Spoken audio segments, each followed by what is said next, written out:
પશ્ચિમ બંગાળના કોલકાતામાં આરજીકર હોસ્પિટલમાં તાલીમાર્થી તબીબ સાથે થયેલ બળાત્કાર અને હત્યાના કેસથી આખા દેશમાં ભારે રોષ છે। જો કે આ અપરાધને લઈને મમતા સરકાર પર પણ ભારે માછલા ધોવાઈ રહ્યા છે। આ મામલે મમતા બેનર્જી લોકો અને ન્યાય માટે મુખ્યમંત્રીનું પદ છોડવાની પણ તૈયારી બતાવી રહ્યા છે। સાથે જ તેઓએ તબીબોને સેવા પર પરત ફરવાની પણ અપીલ કરી છે। છેલ્લા 36 દિવસથી ડોક્ટરો વિરોધ પ્રદર્શન કરી રહ્યા છે। તેઓ પોતાની 5 મુદ્દાની માંગણીઓ સાથે વિરોધ કરી રહ્યા છે। મુખ્યમંત્રી મમતા બેનર્જી સાથે મુલાકાત માટે જુનિયર ડોક્ટર સીએમ આવાસ પર પણ પહોંચ્યા હતા। જો કે આ મીટિંગ ટળી હતી। ડોક્ટર્સ લાઈવ ટેલિકાસ્ટ પર અડગ રહ્યા હોવાના કારણે આ મીટિંગ ટળી હતી। તો આ સાથે જ જુનિયર ડોક્ટરો અને મુખ્યમંત્રી મમતા બેનર્જી વચ્ચેની બેઠક અંગે ટકરાવ વધી ગયો છે। સીએમ આવાસની બહાર મમતાએ વિરોધ કરી રહેલા ડોક્ટરોને બેઠકમાં હાજર રહેવા અને તેમનું અપમાન બંધ કરવાનું અપીલ પણ કરી હતી। તો શું છે સમગ્ર મામલો તે જોઈએ। કોલકાતાની આરજીકર કોલેજ અને હોસ્પિટલમાં ટ્રેની ડોક્ટરનું રેપ અને હત્યાના કેસનો વિરોધ કરી રહેલા જુનિયર ડોક્ટરો અને મુખ્યમંત્રી મમતા બેનર્જી વચ્ચેની બેઠક અંગે હવે ટકરાવ વધી ગયો છે। સીએમ આવાસની બહાર મમતાએ વિરોધ કરી રહેલા ડોક્ટરોને બેઠકમાં હાજર રહેવા અને તેમનું અપમાન કરવાનું બંધ કરવાની અપીલ પણ કરી હતી।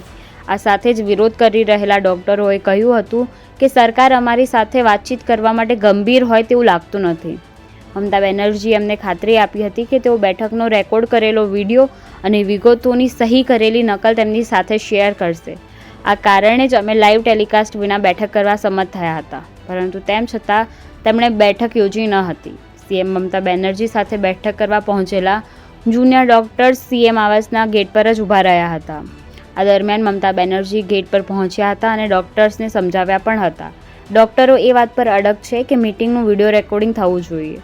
આ માટે તેમના વિડીયોગ્રાફરને મીટિંગમાં આવવા દેવા જોઈએ। જોકે મમતા બેનર્જીએ કહ્યું કે તમારા વિડીયોગ્રાફરને મીટિંગમાં આવવા દેવામાં નહીં આવે, તેના બદલે અમે તમને મીટિંગનું રેકોર્ડિંગ આપીશું, પરંતુ સુપ્રીમ કોર્ટમાં સુનાવણી બાદ જ વિડીયો રેકોર્ડિંગ આપવામાં આવશે। ડોક્ટરોએ કહ્યું કે જ્યારે અમે સ્વાસ્થ્ય મંત્રી ચંદ્રિમા ભટ્ટાચાર્યને કહ્યું કે અમે મમતા બેનર્જીના ભરોસા પર બેઠક માટે તૈયાર છીએ, તો તેમણે અમને પાછા જવા કહ્યું। તેમણે કહ્યું કે હવે ઘણું મોડું થઈ ગયું છે અને અધિકારીઓ 3 કલાકથી રાહ જોઈ રહ્યા છે। આ ઘટના પરથી સરકારનો સાચો ચહેરો ઉગાડો પડી ગયો છે। વિરોધ કરી રહેલા ડોક્ટરો સાંજે 6:30 વાગે મુખ્યમંત્રી આવાસ પર પહોંચ્યા હતા। તેમને બેઠકનું લાઈવ ટેલિકાસ્ટ કરવાની માંગણી સાથે સીએમ આવાસમાં પ્રવેશવાની ના પાડી દીધી હતી। મમતા બેનર્જી ઘરના દરવાજે ઊભા રહીને તેમની રાહ જોતા હતા। આખરે મમતા તેમની પાસે પહોંચ્યા અને કહ્યું કે ચર્ચાની વાતો રેકોર્ડ કરવામાં આવશે, પરંતુ લાઈવ સ્ટ્રીમિંગ થઈ શકશે નહીં, કારણ કે મામલો સુપ્રીમ કોર્ટમાં છે। મમતાએ એમ પણ કહ્યું કે તમારી તમામ માંગણીઓ સ્વીકારી શક્ય નથી।